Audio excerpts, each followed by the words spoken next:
ti. Mawr dy ffyddlon dydi, mawr dy ffyddlon dydi, newid fan eithion bob bore a dda. Dyma fi yn ôl yn ynghell unwaith eto, a ni newid i cyrraedd canol mis Awst. Mae'n braf cael eich cwmni chi. Rwan, mae yna sawl peth da ni'n ei cysylltu â'r adeg hon o'r flwyddyn. Gwylio ysgol, cyfle i fynd i ffwrdd efallai. Mae atgofion plentyndod yn mynnu fod y tywydd bob amser yn braf ym mis Awst, ond dwi'n yn siŵr os ydy hwn yn atgof cywir gynnau. Ond un peth dwi yn ei chysylltu ar adeg hon ydy cael mynd ati i gasglu mwyar duon. A neithiwr am y tro cyntaf mi ges i gyfle i fynd am ryw hanner awr i chwilio'r perthi cyn iddi dywyllu. Mae bob tymor i fendithion wrth gwrs, ond mae yna rhywbeth braf am weld yr afalen aeddfedu ar y coed, a'r mwyar yn ymddangos yn y perthi. Mae'n ddyddiau cynnar wrth gwrs am i ddaw mwy'r golwg dros yr wythnosau nesaf. Mae pob garddwr, dwi'n siŵr, yn mwynhau gweld ffrwyth i'w lafur. A dwi'n ddigon eiddigeddus wrth weld ambell un yn llwyddo i dyfu pob math o lysiau a ffrwythau. Ond tydi'r mwyar ddim wedi gorfod cael eu tendio o gwbl. Maen nhw yno yn rhodd yn y caeau a'r perthi, a mae'n cael manteisio arnyn nhw gyda'r gobeith rhyw ddydd cyn bo hir o weld jam neu efallai ryw darten. Mae'r Beibl yn sôn dipyn am ffrwyth yn dydi. Ysdim cyfeiriad yno at fwyar duon, ond mae digon o gyfeiriadau eraill. At drawnwyn, at ffigys, pomgranadau, ambell i gyfeiriad at afalau, yn arbennig yng Nghaniad Solomon, ond mae yna gyfeiriad at fath gwahanol o ffrwyth hefyd. Y ffrwyth sydd yn ymddangos nid yn gerddi, ond yn bywydau. Byddydodd Iesu mai wrth ei ffrwythau, den ni'n adnabod Gair a thrawon. Wrth ei ffrwythau'r adnabyddwch hwy, a'i oddi ar ddraen am ei casglu grawnwyn, neu oddi ar ysgall ffigys. Felly mae pob coeden dda yn dwy'n ffrwyth da, a choeden wael yn dwy'n ffrwyth drwg.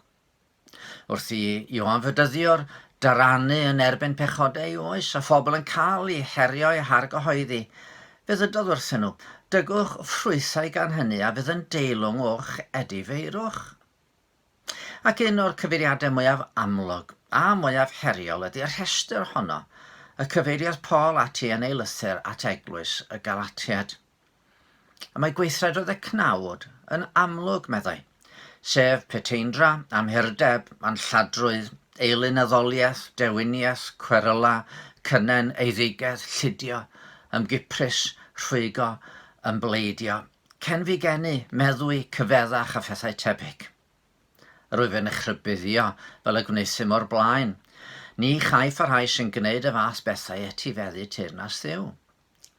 Ond ffrwyth yr ysbryd yw cariad, llawenydd, tangnefedd, goddef garwch, caredigrwydd, daioni, ffyddlondeb, addfwynder, hunan-ddisgyblaeth.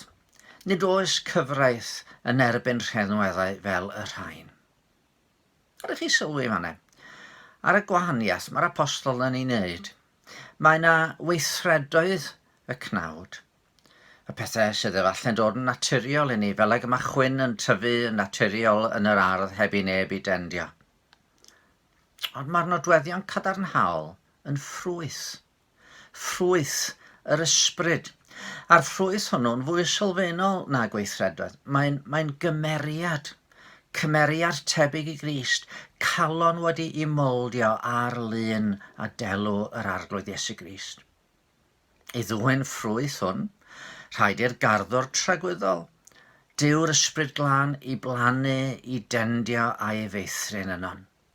A mae'n rhodd fel y mae o yn rhoi'r mwyar duon yn rhodd i ni mewn gwirionedd. Ac fel rydyn ni'n gallu mwynhau gweld ffrwyth yn aeddfedu yn gerddi neu ar y coed. Felly mae'r ysbryd glân wrth i fodd yn gweld ei ffrwyth yn tyfu ac ymddangos yno ni. Rwy'n mae yna un hanes rhyfedd am ffrwyth yn y mywyd yr arglwydd Iesu Grist i ddweud y gwir. Mi oedd ar ei ffordd i fewn i Jerusalem. Mae'n gweld coeden ffigys, mae'n mynd ati i chwilio am ffrwyth, ond oedd dim yno. Ac mae'n ei melltithio hi a hithen crino. Ac un o'r pethau od am yr hanes hwn ydy, wel, heblaw am y ffaith bod ni ddim yn aml yn gweld Iesu yn siarad yn erbyn pethau neu yn melltithio. Eto, un o'r pethau od am yr hanes oedd nad oedd hi ddim yn dymor ffigus. O dim syndod nad oedd na ffrwyth ar y goeden. Ac eto, bydd ar Iesu melltithio. Ond nid un wers i'w chymryd o'r hanes hwn ydy nad oes ar un tymor yn hanes ni pan na ddylen ni fod yn dwyn ffrwyth. Wrth i air Crist breswylio yn y colonnau, ac wrth i ni bwyso trwy ffydd ar faddeuant a thrigaredd Duw, ym mhob man ac ym mhob sefyllfa mae Duw yn gallu peri i'w ffrwyth ymddangos. Ydych chi'n ei weddio? O arglwydd yn Duw a thad yn harglwydd Iesu Grist, da ni'n cyfaddau ger dy fron yn bod ni yn aml yn gallu syrthio i'r bai hwnnw o ddwyn ffrwythau sydd yn ymddangos yn fwy o weithredoedd y cnawd ac yn waith gen i ti yn yn calonnau. Maddau ni ysgweli di fod yn dda, ac yn dy drigaredd rhoi ni'r gallu i beidio dibynnu ar yn daioni ni, ond yn hytrach i bwyso trwy ffydd ar dy drigaredd di, ac na ni yn fwy tebyg i'r arglwydd Iesu. Amen. Gobeithio bod chi yn mwynhau tymor gwyliau fel hyn, a dowch yn ôl eto am i ddoi Myfyrdod arall cyn bo hyn. Gair farhaf amser hau a ffryd medu, hael llwyr a sir ar eich wybrau drwy'r nef, un amser creu a bob dydd i fynegu, mawr dy ffyddlond ac o hyd i'w eillif. Mawr dy ffyddlond ydi, mawr dy ffyddlond ydi, newydd fendithion bob bore a ddaw.